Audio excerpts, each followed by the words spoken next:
In 2022, we left the UK for good. In the hope of escaping the rat race, we decided to purchase this acre-and-a-half plot of land in rural Bulgaria that essentially came with 2 houses and a barn. And today, we want to bring you guys on the journey with us so that you guys get an insight into seeing how a family of 4 sacked off the hamster wheel in an attempt to be land rich, mortgage-free, with the long-term aim of being self-sustainable and hopefully self-sufficient. Come on then, let's do it.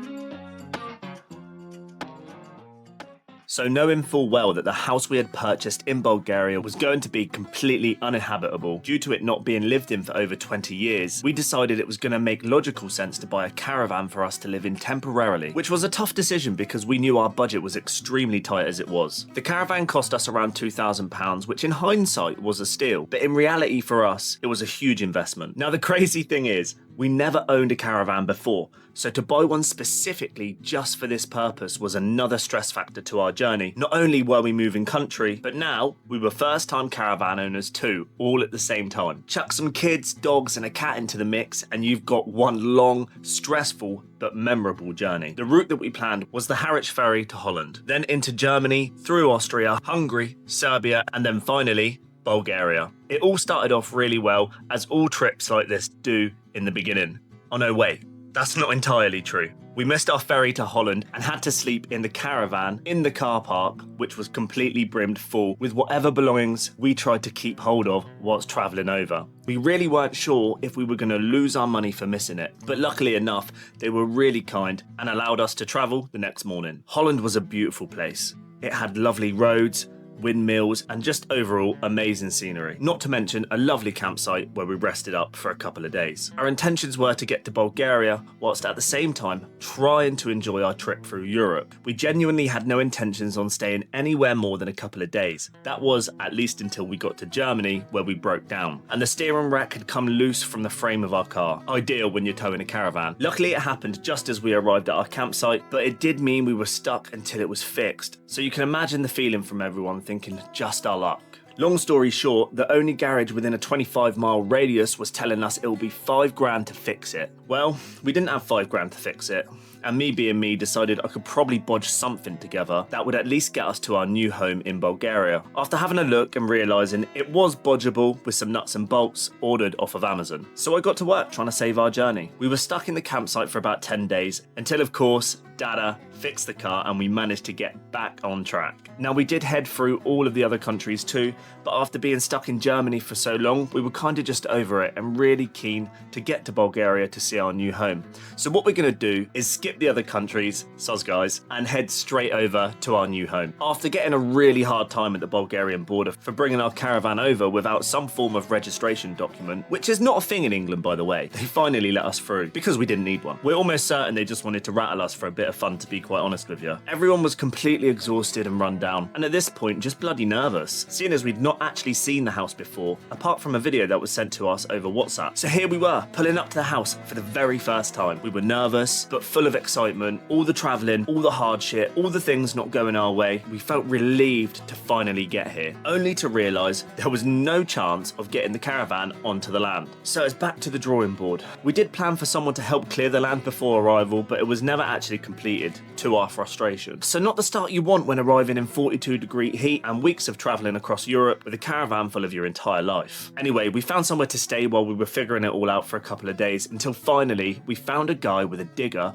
who came in and cleared the overgrown land that hadn't seen the light of day for over 2 decades, allowing us to be able to get the caravan in and finally start figuring out what the hell we were going to do next. And let me tell you, it was not smooth sailing. It turned out the electrics in the property were so bad to the point that they were a fire risk. Outdated, old, corroded and just falling apart. The property had water mains, which was great, but every pipe in the property had burst, so we couldn't even turn the water on. We thought we were making headway with the digger and getting ourselves onto the land, only to realise we were now in a situation that was pretty severe. No water, no electric, no proper toilet, apart from the caravan one, which by the time we'd got to Bulgaria, I was sick of the sight of, especially emptying it. Do not recommend. Now please don't get us wrong. We were in awe at the location, the fact that we had this house, and it was really ours, and we had made the first steps towards our dream. But the dream start was not so dreamy. So here we were, struggling, overwhelmed, two kids that probably felt like we dragged them into hell with us. A life we'd promised was going to be the best thing ever for our family. And we've got a house that our neighbour has said is for demolition. A garden that is now a pile of dirt after the digger had ploughed it down. A property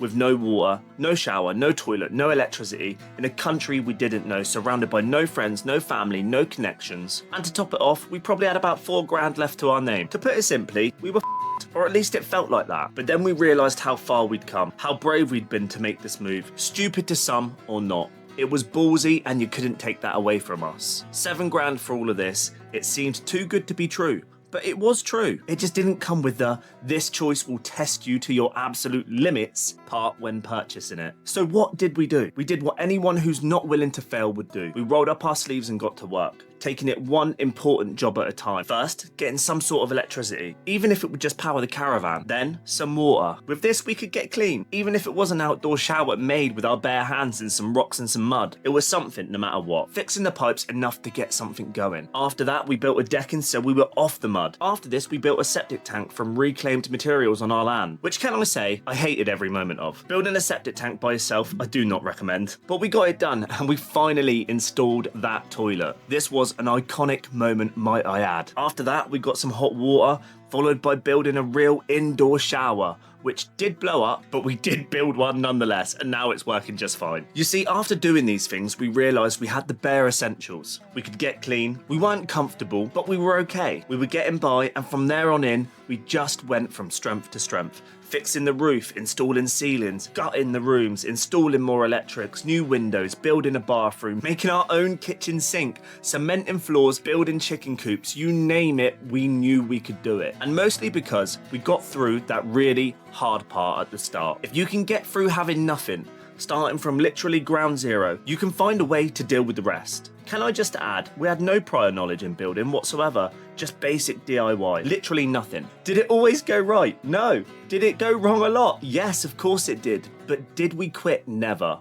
We never stopped working, never gave up on our dream of growing food for ourselves, raising animals, owning this land outright at 30 years old. We fought for our lives and we still fight every day to keep it moving forward. I love that quote from Rocky. It's about how hard you can get hit and keep moving forwards. It's a true statement. You see, we're not judged by our failings, but by the courage we show in rising after them. And boy, have we risen. Since sharing our journey with everyone, the good moments, the bad moments, and everything in between, our social media following has gone from strength to strength, leading us to make an appearance on Ben Fogle's New Lives in the Wild, a lifelong dream, and also a documentary with Liberation, a fantastic YouTube channel, which we were very proud to be a part of. And who knows where we'll be in a year or two. But the moral of the story here is, you can come from nothing, fight, and gain everything, because the path is never closed unless you decide to stop walking. Hope you enjoyed that, guys. Welcome to our journey.